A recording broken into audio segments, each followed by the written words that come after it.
Somo mar nyithindo matindo pod ni koda chiedh nade counties duto mapacho ka seyo koribayo kuom leo twak ewi chike matayo somb nyithindo matindo e pacho ka.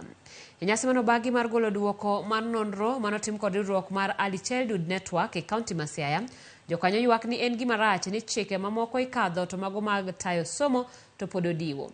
E lipodno kaunti ma Siaya nenore kaka achiel kuom counties mochanore maber e somo mag nyithindo matindo kata en migawo mar somo e kaunti no.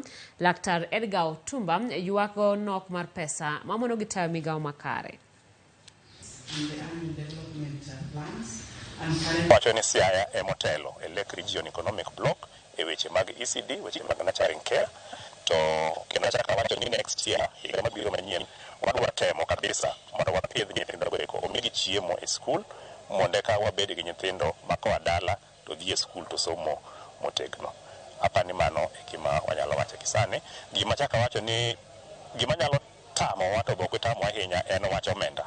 To wabo temo e budgets mabiro mondo wamed keto pesa maber e budget. Is there a way that policy development or a policy review can take a shorter time? And remember, this policy is reviewing the 206 policy, ECD policy.